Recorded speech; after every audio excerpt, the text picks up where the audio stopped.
명절에 예배하러 올라온 사람 중에 헬라인 몇이 있는데 그들이 갈릴리 벳세다 사람 빌립에게 가서 청하여 이르되 선생이여 우리가 예수를 배우고자 하나이다 하니 빌립이 안드레에게 가서 말하고 안드레와 빌립이 예수께 가서 여쭈니 예수께서 대답하여 이르시되 인자가 영광을 얻을 때가 왔도다. 내가 진실로 너희에게 이르노니 한 알의 밀이 땅에 떨어져 죽지 아니하면 한 알 그대로 있고 죽으면 많은 열매를 맺느니라.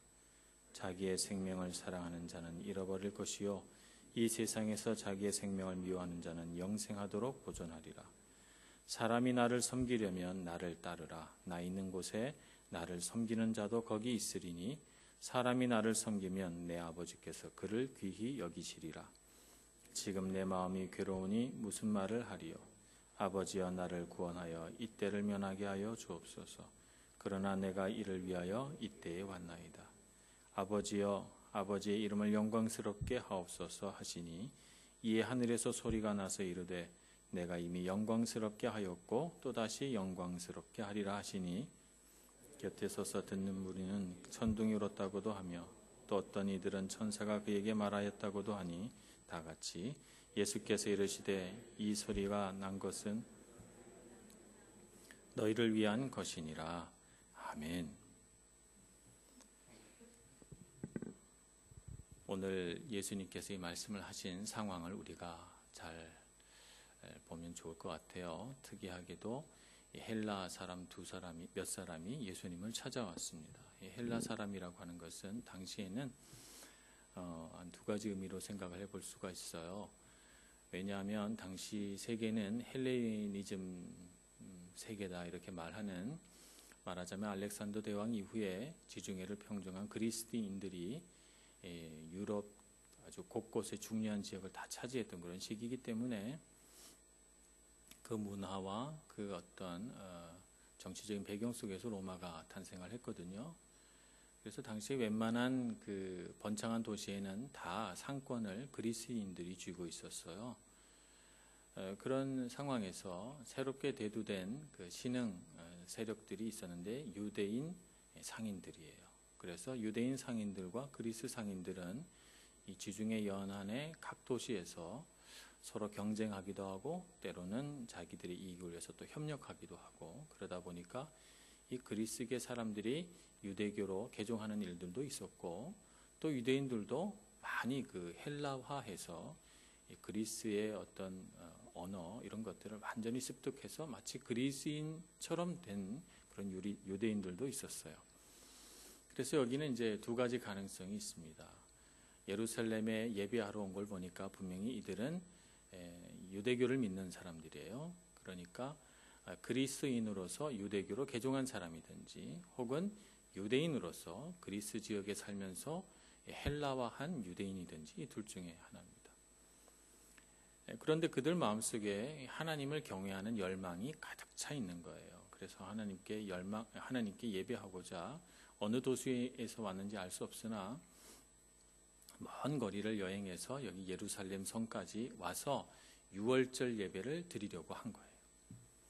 와서 보니까 이 예수라고 하는 사람이 아주 사람들에게 존경받고 또 메시아라의 걸음을 받으니까 예배하러 온 김에 예수님께 또 가르침을 받고자 온 것입니다. 자, 이런 상황 속에서 예수님의 그 마지막 가르침이 시작이 됩니다. 예수님의 마지막 가르침은 오늘 여기 한 알의 밀알이 죽지 아니하면이라고 하는 말씀에서 시작해서 몇 장 더 가면 또 내가 길이요 진리요라고 하는 말씀으로 이어지고 또 그 다음에는 나는 참 포도나무요라고 하는 말씀으로 이어지면서 그 과정에서 예수님이 제자들의 발도 씻으시고 또 겟세마네 언덕에서 정말 땀을 피같이 흘리시며 기도도 하는 그런 장면들이 이 요한복음 마지막 부분에 담겨져 있는 것입니다. 오늘 이 제자들과 또 헬라인 이들이 모인 가운데에서 예수님의 마지막 가르침을 펼치기 시작하시는데 이것은 예수님의 죽음을 설명해 주는 가르침이에요. 그러니까 예수님께서 이미 예루살렘 성으로 입성하실 때 백성들이 아무리 환호하고 호산나를 부르고 했어도 예수님의 마음속에는 내가 왜 예루살렘 성으로 왔나 하는 그것 목적을 분명히 알고 계셨다는 거예요. 그래서 오늘 말씀이 한 알의 밀이 땅에 떨어져 죽지 아니하면 한 알 그대로 있고 죽으면 많은 열매를 맺는다는 말씀으로 가르침을 시작하는 것입니다. 그러니까 우리 자연 세계에서 보여주는 바와 같이 많은 열매를 얻으려면 일단 그 열매를 얻기 위해 한 알의 밀이 죽어야 되는 거예요.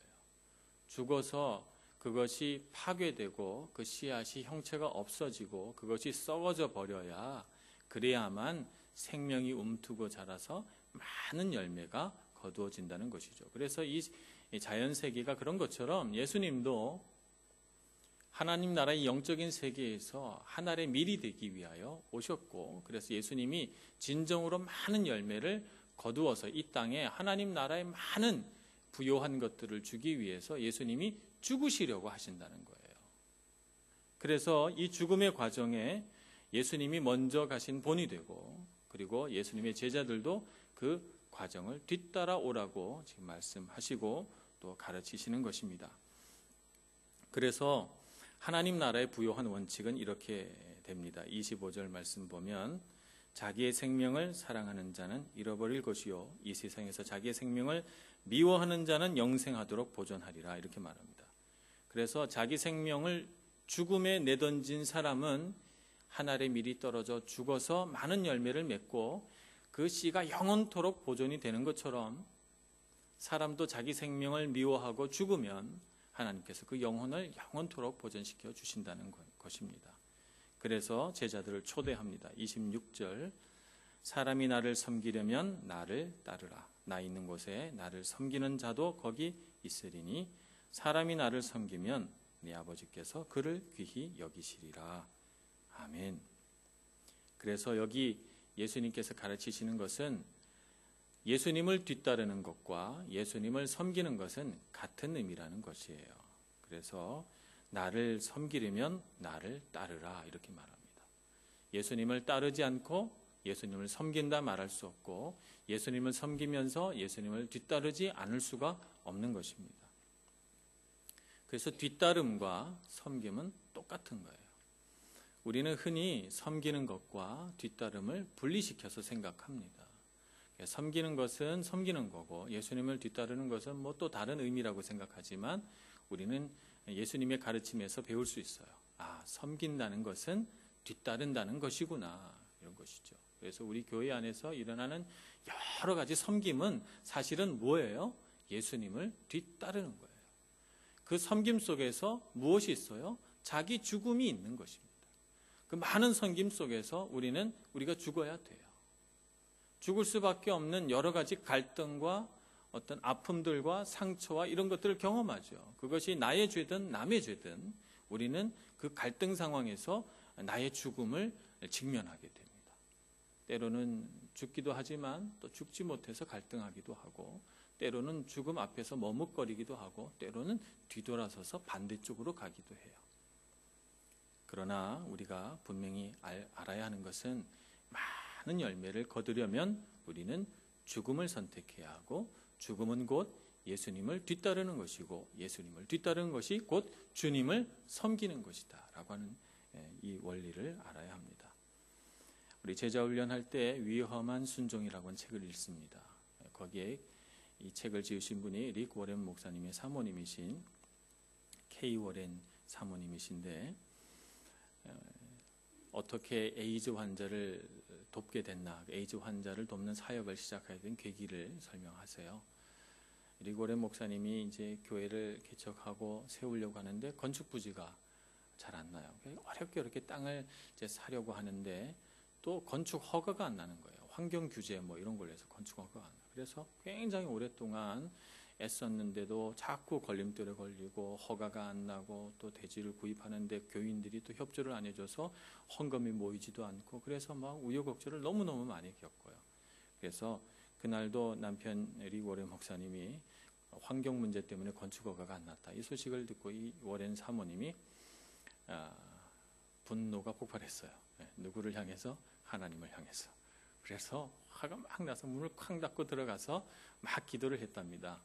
하나님을 향해서 하나님 어떻게 이러실 수가 있느냐고, 저기 윌로우 크릭 교회를 세우신 빌 하이벨스 목사님에게는 그냥 막 대지도 주시고 건축도 쉽게 해주시고, 또 갈보리 교회 세우신 또 척 스미스 목사님에게는 뭐 이렇게 주고, 어떤 또 목사님에게는 뭐 200에이커 얼마나 큰지 잘 모르지만 그런 땅을 그냥 주시고, 그래서 왜 우리에게는 안 주시냐고 그러면서 너무 하신다고 그러면서 하나님을 향해서 주먹을 쥐고 부르르 떨면서 기도했대요. 뭐 원망과 분노와 억울함과 막 이런 박탈감 이런 것들을 느끼면서 기도했대요. 그러면서 사모님이 고백하시기를 그때 하나님께서 자기를 쳐 죽이지 않으신 것이 다행이라고 고백할 정도로 하나님 앞에 무섭게 기도하다가 한순간 맥이 탁 풀어지면서 갑자기 눈물이 나기 시작했다는 거예요. 그래서 막 울다가 손이 닿은 곳에 보니까 성경책이 있어서 그냥 무기력하게 성경을 이렇게 넘기다가 요한복음 21장을 보게 됐어요. 거기에 보면 예수님이 부활 후에 베드로를 만나서 내가 나를 사랑하느냐 3번 물으시거든요. 그러시고 나서 너는 나를 따르라 이렇게 말씀하시고, 예수님이 마지막으로 베드로에게 가르쳐 주시는 것이 있어요. 그래, 네가 정말 나를 사랑한다면 나를 사랑한 결과가 어떻게 될지 너에게 가르쳐 주마.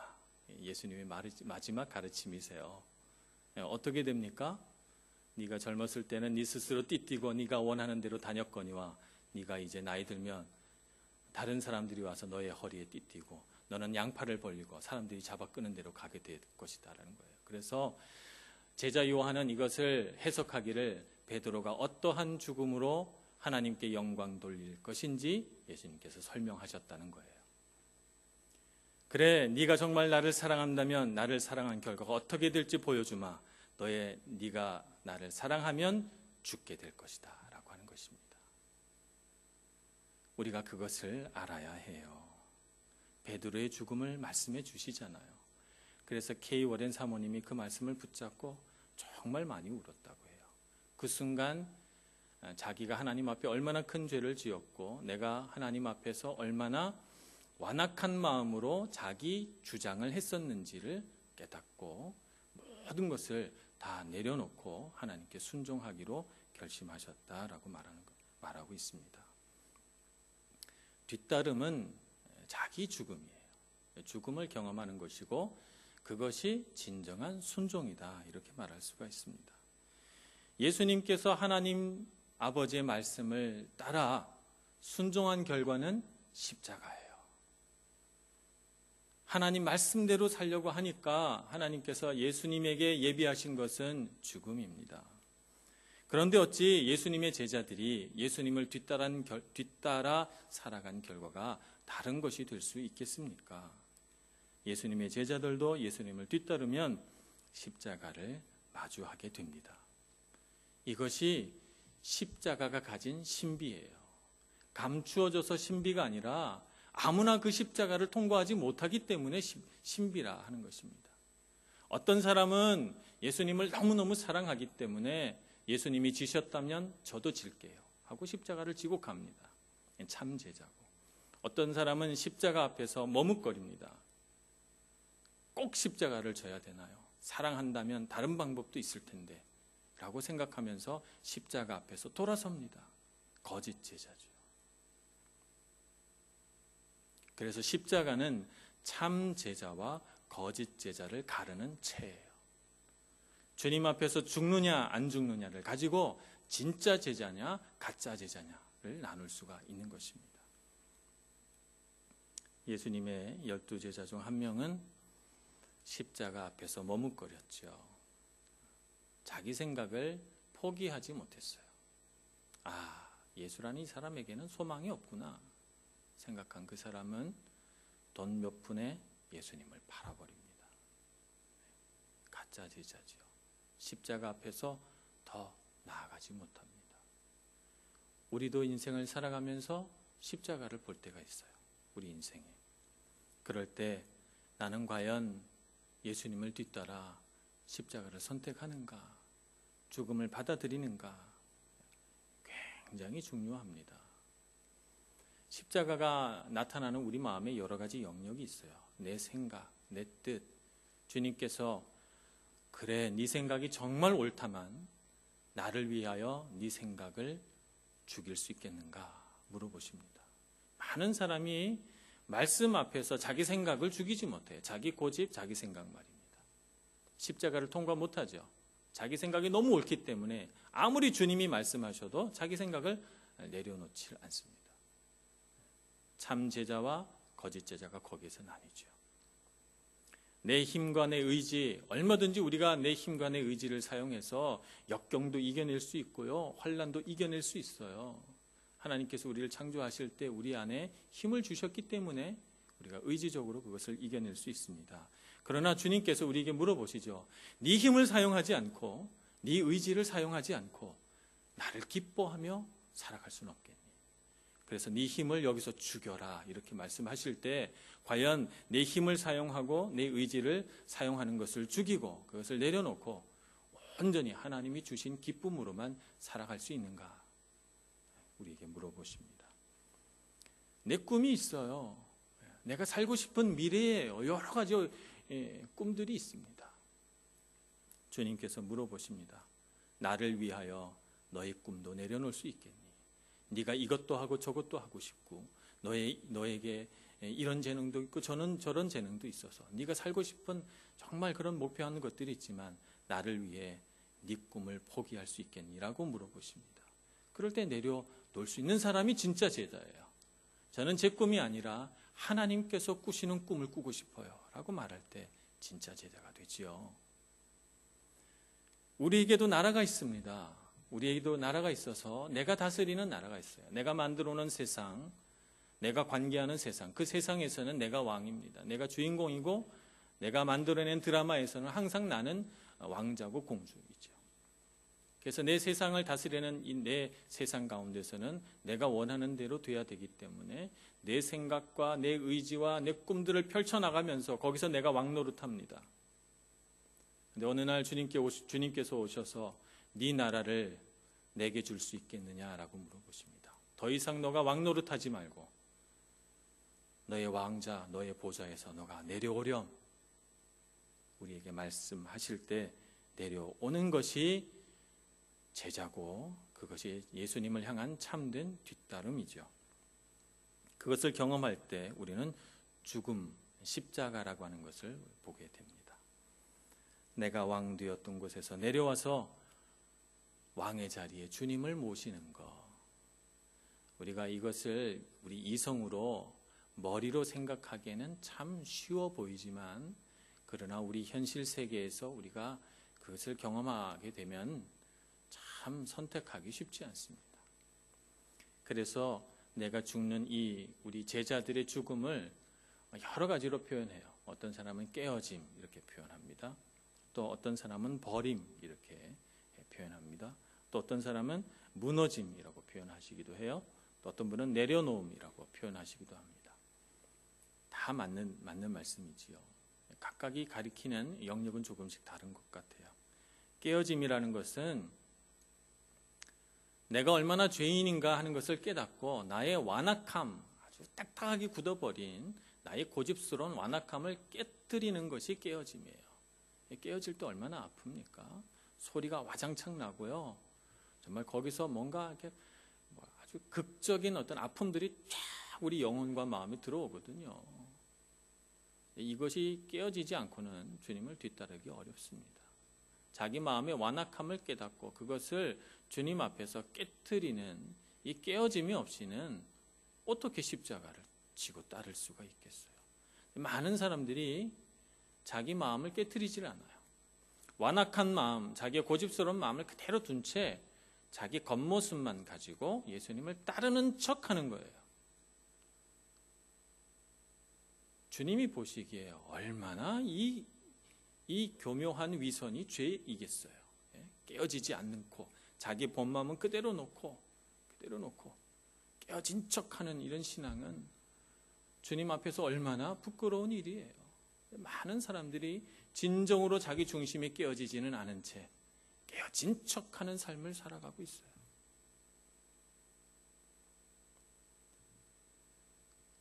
우리는 또 버려야 됩니다.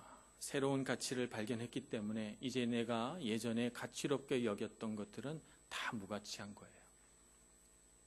내가 사랑했던 것들, 내가 가치롭게 여기고 소중하게 생각했던 그 모든 것들을 주님께서 이젠 그건 버려라 라고 말씀하실 때 우리는 그걸 버리질 못해서 손에 들고 부들부들 떨어요.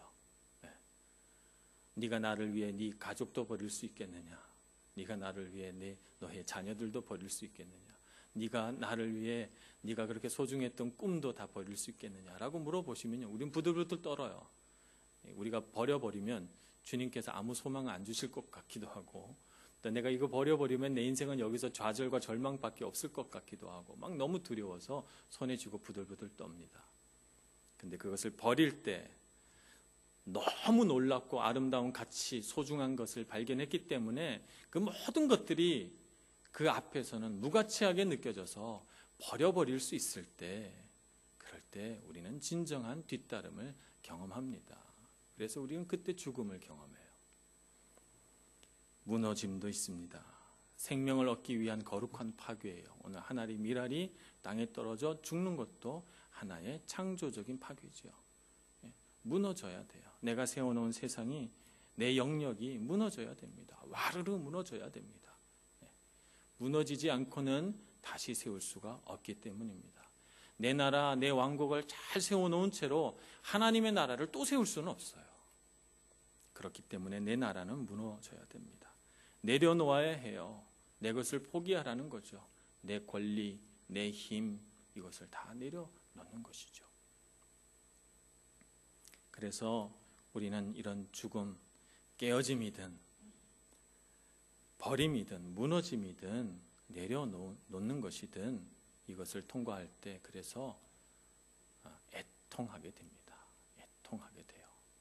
죽음을 통과하기 때문에 우리는 눈물이 나고 애통해지고 그 아픔과 절망과 십자가의 그 고난을 우리도 어느새 우리 마음으로, 우리 영으로 겪으면서 주님 앞에 나아가죠. 버리고 나아갈 때 거기에 우리가 이제까지 한 번도 경험해 보지 못했던 놀라운 세상, 내가 그 버린 것들의 수십만 배에 해당되는 엄청난 은혜가 내게 기다리고 있다는 것을 알게 되죠. 그것이 바로 부활의 은혜입니다.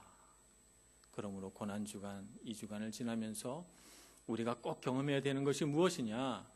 예수님의 십자가의 보혈이 얼마나 귀한가, 이걸 깨닫는 것도 중요하지만 오늘부터 여러분도 내가 어떻게 해야 죽을까, 이것을 생각하셔야 될 줄로 믿습니다.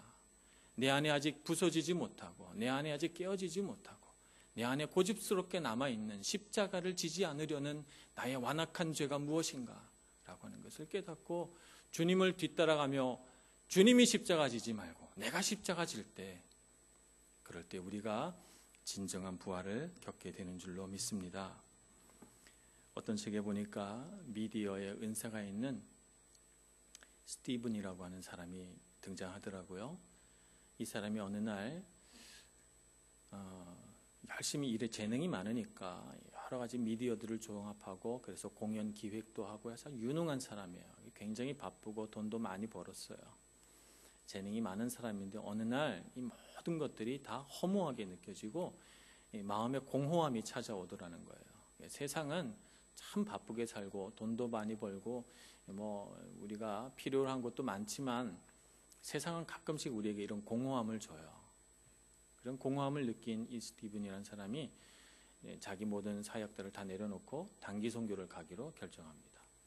그래서 이제 아프리카 어느 곳에 단기 선교를 갔다고 해요. 그래서 그곳에 가니까 이분이 가장 유능하게 사역할 수 있는 것이 하나도 없어요. 그곳에는 인터넷도 안 돼요, 방송도 안 돼요, 카메라도 없어요, 전기도 안 들어와요.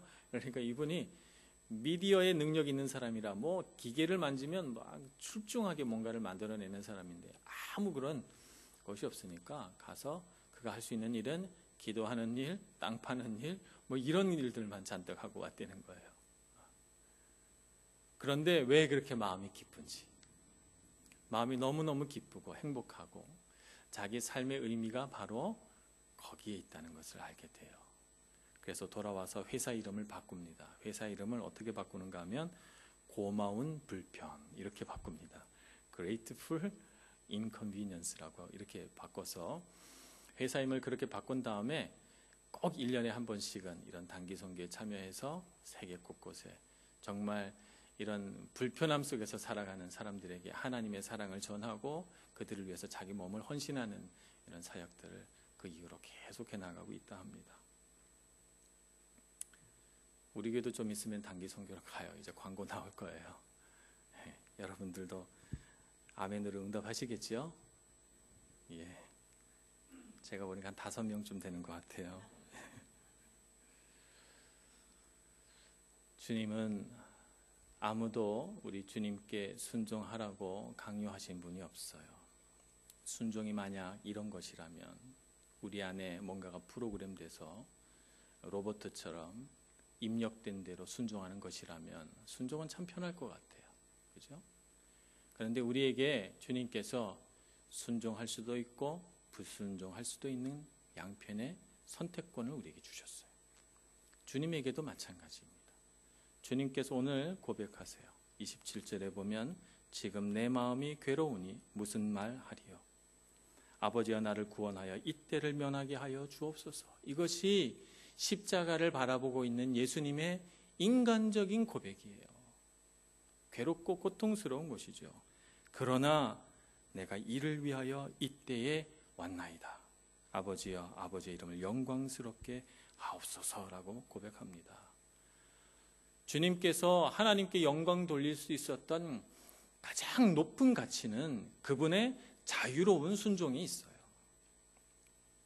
우리 그리스도인들에게 가장 놀라운 능력은 어디에 있는가? 자유로운 순종에 있어요. 우리가 순종하지 않아도 돼요. 순종하지 않아도 우리가 이 세상을 살아가는데 아무 문제 없습니다. 어쩌면 불순종하고 살아가는 사람들이 세상에서 더 잘 될 수도 있어요. 그러나 우리가 하나님께 영광 돌리는 한 가지 방법을 알고 있는데 그것은 우리가 우리 자유의지로 자유롭게 주님께 순종할 때 하나님이 영광 받으시고 그 길을 통해서 우리에게 생명과 부활을 주신다는 것입니다.